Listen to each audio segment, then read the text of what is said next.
To the layman's person, it's a snail. It's a sea snail. It's the same physiology as a snail. It has a foot, it has a muscle, and it has a hard shell on the outside. The only thing that's different is it can breathe underwater. It's the meat of the snail that is so lucrative, and that's exactly what they're after.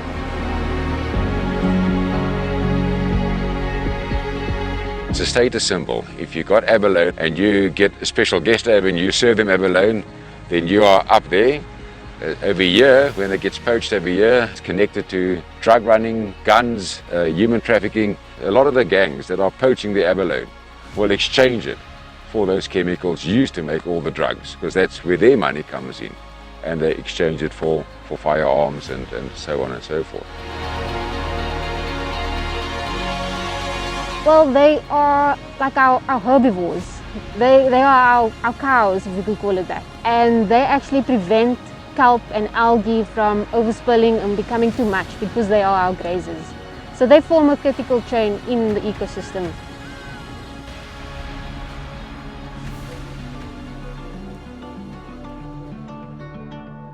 Our biggest issue here is abalone poaching, and it started getting way out of control in 2009. The Cape of Good Hope coastline is roughly 40 odd kilometers of coastline we're protecting, just in this area.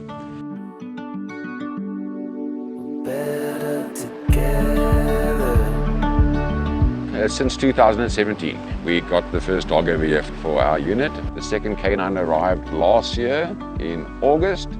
And since we've been working with the canines, it has helped us to the point where we're dealing with such large numbers, and where the poachers go and run and they go and hide, and we physically cannot find them. And once you put these canines on their spoor, the canines do go and find them. And they are afraid of the canines. They know it. The waves of change are coming, crashing in the blue, right into... At this stage now, the hardest part of my job is just coming home alive after an operation. It's just staying alive. For me, a peace of mind is just the protection this little one offers. On countless occasions, she alerted to me, there's guys there in the bush, where I would never have noticed them or found them. Never, impossible.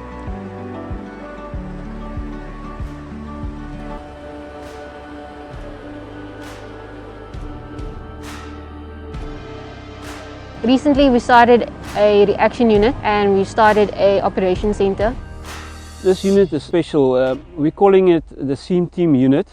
So that stands for Sea, Air and Mountain.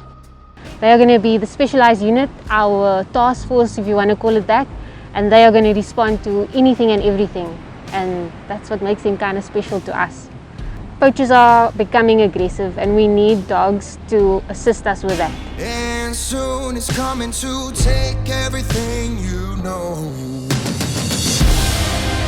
When the monster crawls out of the sea, you're gonna need somebody like... So dogs is acting as a deterrent to stop the poachers from getting to the water, to sniff them, to track them. Also training them to sniff out abalone, so a species dog to identify where the abalone is. With the dogs, to use them in the rescue environment. Some of the risks for the visitors is, especially with the unexperienced hikers, they intend to take the wrong parts. Intend to take parts which is animal parts. 2 or 3 hours later they do not know where they are. With the dogs, we're going to have a quicker response, because in the general we will have waited for the South African police or search and rescue volunteers, which comes with volunteer dogs. But with the dog unit situated in the heart of the park, the response time will be 5 times faster. The team itself, I mean, the way they chose it was very good, because we each have our own specialties. Like there's people in the marine unit, people in the north who specialize in search and rescue, and myself in central, we specialize in fauna and flora. We all bring in our knowledge that we had before and coming together as a team. As Hills, we're really proud to be able to sponsor the Cape Town unit and support them by offering them the dog food and feeding these dogs, and the difference it's going to make. I think there's a lot of focus on the large animals like the rhino and the elephant, and we tend to forget about the important things that sit in our other resources like our oceans. Just the word that our vehicle is in the area and they know that that vehicle comes with dogs, deters them already. The dogs are really a prominent role in our day-to-day job.